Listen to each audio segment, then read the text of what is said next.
Everyone, welcome to this is the first video that we're going to post on our new website, youramigos.org. And Chris, Tom, and I have gathered to look ahead to next week's ASCO GU symposium and to each sort of cover our disease areas in terms of what we're looking forward to. So welcome, gentlemen. I'll kick it off with kidney cancer. I don't think it's going to be a huge year at ASCO GU for kidney cancer. Probably the biggest study is this, I think it's called the ZIRCON study, and it's a diagnostic study where there's a zirconium labeled G250 antibody. Patients who had a renal mass got a dose of this imaging and then had a resection of renal mass to match the imaging results with the histology, of course. And there was about a 85% sensitivity and specificity. So as you guys know, PET has never been useful in kidney cancer. We've not really had any other diagnostics. So this is, I think, a pretty exciting first step for diagnosing kidney cancer and how it might be used in terms of assessment of response or diagnostically in the small renal mass or other settings. I think probably awaits further study. And obviously there's no therapeutic aspect to this, but there absolutely could be. But I think that's really the biggest data. Brian, how do you know there's an 85% sensitivity and specificity if we've not seen the data yet? There was a press release around the data, about a month ago. And how are we going to use that? Is that when are we gonna who are we gonna do this test on? I don't know. I mean, I think you could see in the small renal mass, because it's G250, it's mostly clear cell, so it doesn't really help us with non-clear cell. But in the urology world of small renal masses and who do we biopsy and what should we worry about, I think it could probably be useful there. In the metastatic setting, whether it's going to be better than CT scans, right, a la PSMA PET, is it going to sort of have that sensitivity and help us? I'm not quite sure yet. And it hasn't been studied there, so we just need to see more data. Does it make a huge difference knowing whether you've got more advanced disease, do you think? I mean, are we going to... I don't know. I think the way it would make a difference, and again, like PSMA and prostate, if you had somebody with, oligometastatic disease and you're considering SBRT or some sort of focal therapy, you may be more or less likely to do that if you could, have a higher sensitivity of imaging. Okay, we love that. What else have you got? Is that, just very quickly, Brian, is that the CA now? Yes. Target. And is that the Australian company, Telix? I don't know. I think it is. I'm just trying to spook Australia if it is. Shout out to Australia in the background as well. Yeah, there's the beach, yeah. There's a 3-year follow-up for the 9ER study for Cabo-Nivo. So we're starting to see, more durable follow-up, longer follow-up for the IO-TKIs like we have with Ipi-Nivo. And that's good to see. We need to see if there's tails of the curve, I think probably more than anything, see how some of those hazard ratios, overall and perhaps within some of the risk groups mature over time. We're going to see, Tom, I think you're presenting data on Cosmic and some of the IMDs, the different IMDC groups there, intermediate versus poor. We saw a signal at ESMO that Tony presented that looked, good in intermediate for PFS, but not so much in poor. The triplet data, Cabo, Ipi-Nivo versus Ipi-Nivo. Yes, for Cosmic, yeah. Yeah. For that, yeah. And then I think the only other thing is there's some Brian, do you think, why do you think possibly, why do you think that finding, which we saw in the New England Journal publication, where the triplet appeared, so Cabo Ipi-Nivo appeared to be better than Ipi-Nivo in intermediate, but not poorest disease, where intrinsically we all believe that, those poorest patients were the ones that needed the VEGF TKI to salvage them. Do you think that's a real finding? I don't think that's true. I think the poor risk patients probably need totally different drugs, right? I think that biology probably isn't angiogenic driven, right? If you look at the clusters, they're the least angiogenic. So it's not terribly surprising that adding Cabo wouldn't do much. But they do well with it. So you're saying they do well with Ipi-Nivo, right? Okay, right. But adding a VEGF inhibitor to poor risk patients probably isn't going to do much for the majority. This is RPFS, not OS yet. That's PFS. Yes. Yeah. And will it be OS at this? Do we think we'll see? I don't think so. I don't know. Right. We don't know from what's public right now. We'd love to see OS as soon as we possibly can. Yeah, I think it's clearly important for the trial, but we've only heard about it. We haven't actually seen anything visually. I think the position with that, Chris, is I don't think people are keen to use it without OS. And so I think that and that's an important distinction between those trials where we're using the drugs and don't yet have OS I think, the global community at the moment. And so I'm sure that the sponsor's going to try and get that OS data out as quickly as we can, because there's nothing to lose by, we need that data really badly. Yeah, I think that's right. And then just For real sure, quickly that's what, to finish up renal, there's HCRN from my Gatkins study is presenting some data on treatment-free survival. I couldn't tell much from the title, but that I think it's an interesting trial, and so we'll see more data. And then the Bionic trial, this biomarker-based trial, it looked like there was an update from that study, I believe, in their refractory. Remind us what Bionic did. It was a series of different combinations, wasn't it? Yeah, and I'd have to look. I think it was a biomarker-based. It's an RNA combinations. Yes, correct. It's an RNA biomarker, and they're different combinations, and they're not the perfect combinations in as much as, it's ipi-nivo versus, there is the randomization doesn't really let us compare. And I think that, but at the same time, I think it's not that dissimilar to your effort, Brian, looking at the RNA signatures associated with VEGF TKI versus IO, VEGF TKI IO versus IO, that sort of approach. So I think that the Bionic trial was the first of those studies, and then and investigator initiated. So I think it's super cool. Yeah, for sure. That's all I got for renal. So Chris, what do you think don't about sound prostate? super excited, Brian. Well, I don't know. I mean, sometimes you can't tell just from the abstracts or the titles, right? And sometimes there's pearls hidden among the posters, right? And we'll be doing some videos from the posters. So shall I talk about bladder cancer? Well, Chris was going to go next. Yeah, it's early in his morning. He's joining us from Australia, so we'll let him go next. Christopher, what are you excited about prostate? I am excited about the advances we're having in prostate cancer, and going to GU ASCO in San Francisco and catching up with everyone and learning more. And specifically, I am going to be very intrigued about the conversation about where we use PARP inhibitors in metastatic prostate cancer. So talazoparib, rucaparib, and olaparib are all being presented in various forms. Trial designs differed. But I think the key thing that I'm going to see is, how does the field move forward with regards to, do we treat everyone with an AR inhibition plus or minus a PARP inhibitor, or in metastatic castration-resistant disease, or do we actually do what we think we should be doing with precision medicine and individualized care? So it's going to be a battle royale where we have studies repeating out on ITT, which may be driven by the patients who have the most benefit, BRCA2 and various mutations like that, or are we going to, with a big benefit, or are we going to see, and are we going to see a small benefit in the small group and say, well, we should be giving to everyone? So it's a bit of whiplash. In some sessions we say precision medicine, fantastic, and the next one we go, let's treat everyone in the same session. So I think we're going to have a good lot. What's your gut about where, in a week from now, after these data have been presented, where people are going to fall? I know it'll still be all over the place, but do you think there'll be a shift maybe?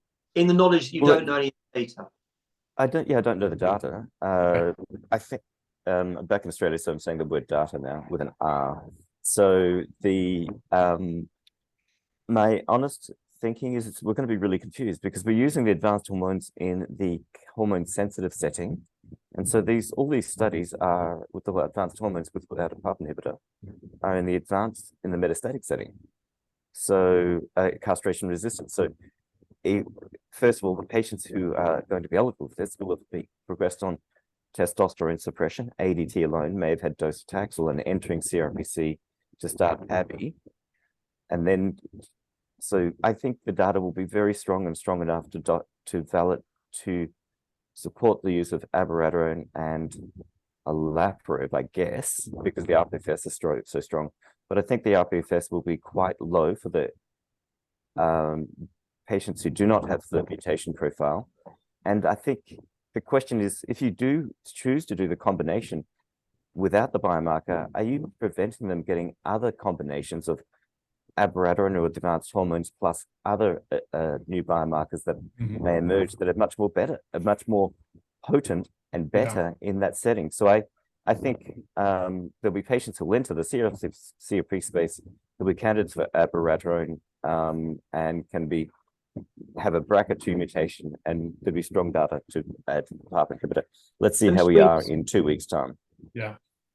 Sweeney, Niraj is presenting some telaprevir data. Is that right? That's the first time there was a press release. It's a positive trial. That has a very similar design to Propel. Is that right? I am. Actually, I really have to tell a two. I think it may have been more biomarker driven. Talk amongst yourselves. Well, there is the well, we can do that. So there's the Triton 3 rucaparib study, Triton 3 with comparing rucaparib to docetaxel, and we know that rucaparib was more potent and than docetaxel had a better benefit. So that's the first time we actually see one of these with a real active second line therapy for castration-resistant disease have a benefit. Remember, the other ones were against hormone switch, whereas the rucaparib study is against docetaxel, and if I remember correctly, the patients who have the BRCA2 mutation or the mutational profile that would suggest a benefit to PARP inhibition. So getting PARP inhibitor benefited. PARP's clearly a big story, right? It keeps emerging. It's controversial, as you say. We go this way, we go that way, and I guess we're going to see where we land. Is there exciting non-PARP data at ASCO GU? The answer is there's an abstract. I don't think it'll change the world, that my colleague Paul Nguyen from Dana-Farber is presenting as a part of the study. So I don't know the results, to be clear, but it's I'm not on the poster, so I can even say that. So it's salvage radiation therapy with 6 months of GnRH agonists, so your Luprons, your Zoladex and the like, with or without abiraterone and prednisone, so intense hormonal therapy for 6 months in patients who have a rising PSA post-prostatectomy. Paul's presenting that, so it's the first shot across bowel of intensifying therapy for patients in the salvage setting, which will be different to the radical study that was presented at ESMO, which had a lot of controversy around it because it was negative but positive, maybe here, the poor risk group with the 24 months, 6 months. This is just 6 months with advanced hormones. And is this a study where we can start to see that we may be able to make advances in specific patients with high-risk disease in the salvage setting? And then Chris, there's, before we started, Chris, you mentioned that a Queen song related to the combination of chemotherapy plus the immune checkpoint inhibitor, nivolumab. There's a randomized phase 3 being presented. Yes, so that's in the rapid abstract. I'll come back to that. So the Queen song reference is me under pressure trying to remember the song stuff. No, it was another one bites the dust. Yeah, I know. I was going to get to that. Oh, you stole my line. And another one bites the dust. And another one bites the dust. So there's the study of pembrolizumab plus docetaxel, randomized phase 3 study. If you like your numbers, Keynote 0921. People know I don't remember the numbers, so that's also positive. So being presented, yeah. So also being presented is what I meant to say. So apologies there. Looking at the other titles, there's intense radiation therapy with brachytherapy and external beam with long-term hormones is a study out of Japan. Hello, Japan. And then abiraterone. Should we just stop studying immune therapy in prostate cancer? I mean, should we just say, you know what, it doesn't work? I actually think we just need to look at it differently. I think there's a group of patients that will respond, but I don't think immune checkpoint inhibitors or PD-PD-L1 therapy is the right treatment. But I would be interested in looking at vaccines and other treatments. So, and remember, Sipuleucel-T was positive, and the IPI single agent data, which Karim presented, had a tail on the curve. I think there is a signal out there. I think we will cure some patients with immune therapy in prostate cancer, but it won't happen today or tomorrow. But I don't think we should say immune therapy doesn't work in prostate cancer. I think we should say the experiments that we've done haven't been the right ones with the right drugs in the right patient population.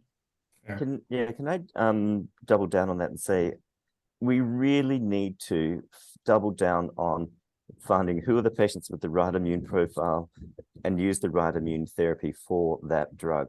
What we have done, and I think this has been a disservice, is put a drug into every patient with prostate cancer without being specific for biomarkers. So it goes back to my whiplash question. Some sessions we talk about, let's be very specific with biomarkers and individualized therapy, and then we treat everyone in an ITT fashion. And I think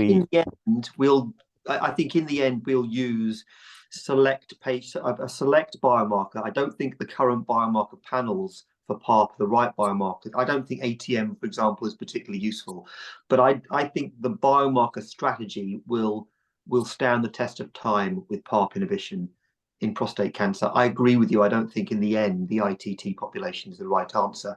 I think the immune therapy story is more complicated because we haven't got that start of a 10 really yet, and we need to get there.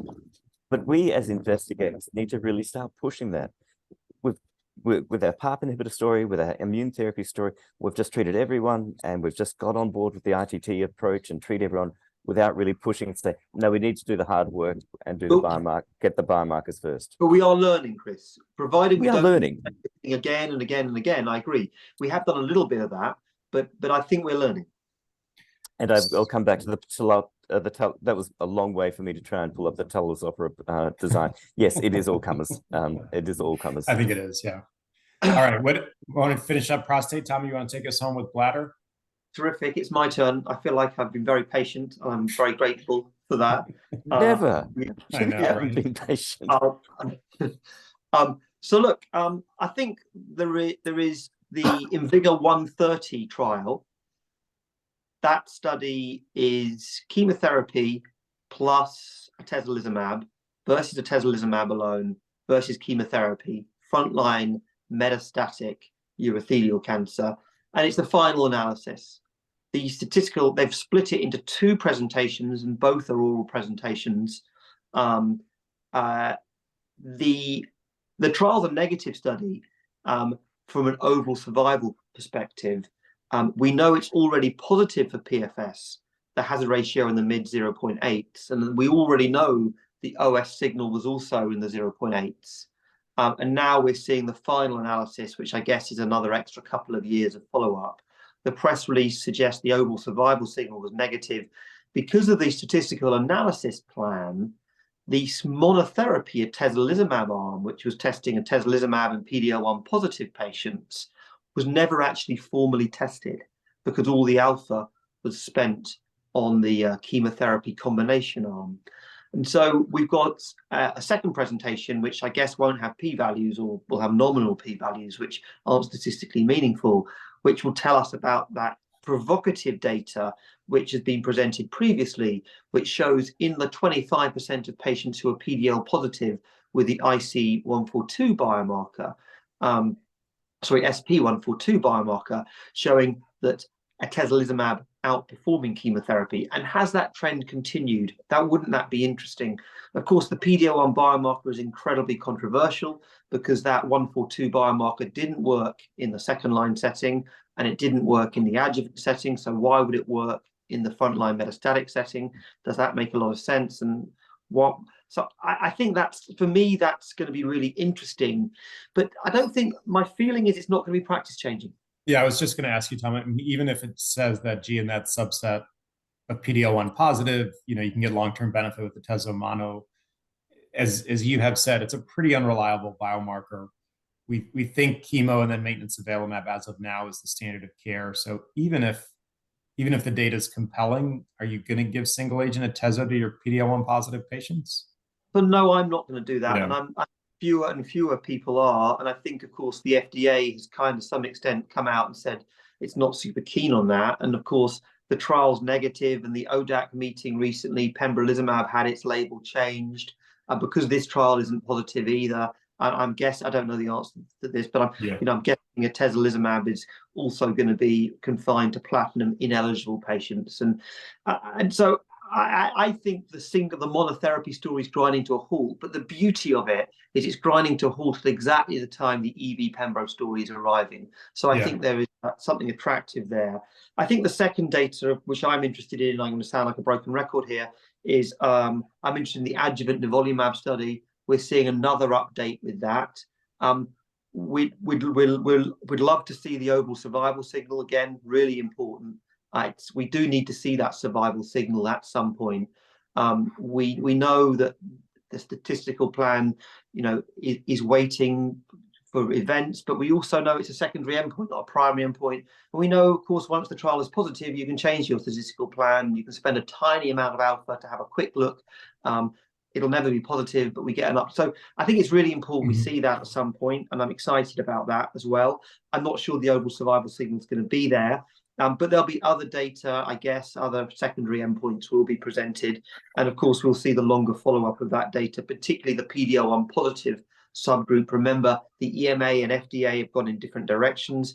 Keynote 57, a pembrolizumab study looking at non-muscle invasive bladder cancer, BCG, refractory disease, and we're looking at the papillary cohort. You might remember we've seen the CIS cohort.